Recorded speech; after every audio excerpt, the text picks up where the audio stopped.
Total utang dunia sekarang tembus 300 triliun dolar Amerika Serikat. Kalau dibagi rata ke seluruh manusia di bumi, masing-masing dari kita kayak punya utang pribadi sekitar 600 juta rupiah. Gokil kan? Padahal kita ngerasa nggak pernah pinjem segitu. Terus muncul pertanyaan, sebenarnya siapa yang ngutangin siapa? Karena kalau ditelusuri, semua pihak tuh saling berutang. Pemerintah berutang ke investor. Investor beli obligasi lewat bank. Bank dapat duit dari masyarakat. Dan masyarakat kerja buat negara. Jadi kayak lingkaran setan, muter-muter, tapi utangnya nggak pernah hilang. Nah, sebelum kita pusing lebih jauh, coba gue ceritain dulu dari sejarahnya. Dulu, uang lahir dari emas dan perak. Zaman kerajaan, koin emas dipakai buat transaksi karena ada nilai fisiknya. Tapi makin lama, emas jadi ribet buat dipakai. Akhirnya muncullah uang kertas, yang katanya dijamin oleh emas di bank sentral. Sampai akhirnya tahun 1971, Presiden AS Richard Nixon bilang, udah, dolar nggak usah dijamin emas lagi. Kita percaya aja sama pemerintah. Dari situ, uang yang kita kenal sekarang bukan lagi real asset, tapi janji. Nilainya cuma berlaku karena kita semua sepakat percaya. Dan disinilah sistem utang modern lahir. Uang zaman sekarang literally diciptakan dari utang. Contoh simple, lo pinjem 10 juta ke bank, bank ketik angka 10 juta di akun lo. Itu uang digital, baru tercipta. Ekonomi bergerak, lo pakai buat belanja, orang lain dapat penghasilan. Nanti lo bayar balik pakai bunga. Jadi, utang bukan sekadar alat bantu, tapi mesin utama yang bikin ekonomi muter. Masalahnya, sistem global tuh memang dirancang buat terus butuh utang. Kalau besok pagi seluruh dunia kompak lunasin semua utang, ekonomi bisa kolaps. Karena nggak ada lagi uang baru yang tercipta.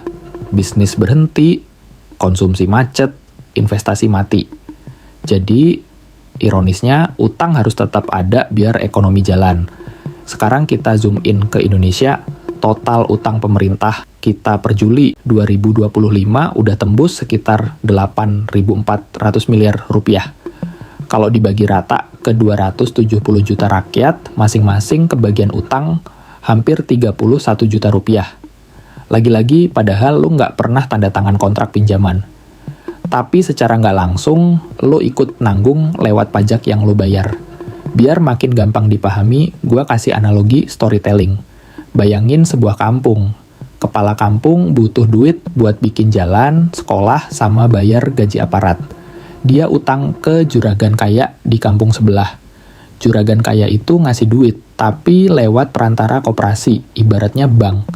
Nah, duit koperasi ini asalnya dari tabungan semua warga kampung.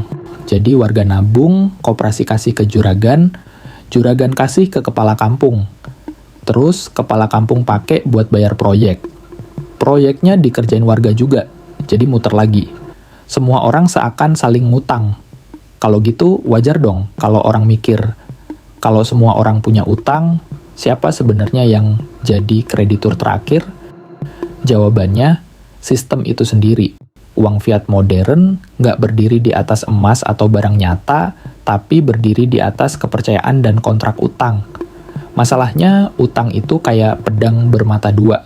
Dipakai bener, bisa jadi bahan bakar pertumbuhan ekonomi.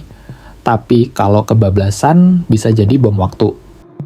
Contohnya krisis utang Yunani tahun 2010 atau krisis subprime mortgage di AS tahun 2008. Semua itu gara-gara utang yang meledak dan gagal bayar. Balik lagi ke level dunia. Kenapa total utang global bisa sampai 300 triliun dolar? Karena negara-negara besar kayak Amerika Serikat, Jepang, Cina, terus cetak obligasi dan minjem buat biayain pemerintah.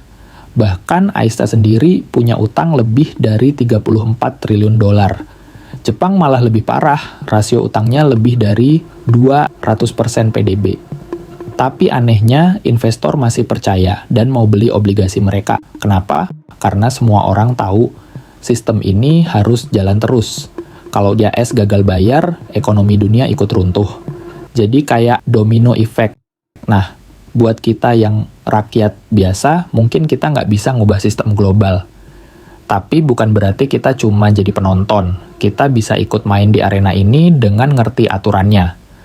Misalnya, paham soal makroekonomi, ngerti kondisi suku bunga, ngerti cara bank sentral ngatur uang, bahkan ngerti kenapa kadang pemerintah terpaksa ngutang buat biayain pembangunan. Contoh nyata, kalau suku bunga naik, biaya pinjaman juga naik. Itu artinya cicilan KPR, kredit motor, bahkan bunga utang negara juga ikutan mahal. Ekonomi bisa melambat. Tapi kalau bunga turun, pinjaman murah, ekonomi ngebut, inflasi naik, semua saling terkait. Makanya kuncinya adalah melek finansial. Jangan sampai kita jadi korban sistem, tapi justru bisa manfaatin. Misalnya, daripada cuma nabung di tabungan biasa, mulai belajar investasi. Entah di reksadana, obligasi, saham, atau bahkan aset digital. Intinya, ngerti cara uang berpindah biar kita nggak selalu jadi pihak yang ketekan.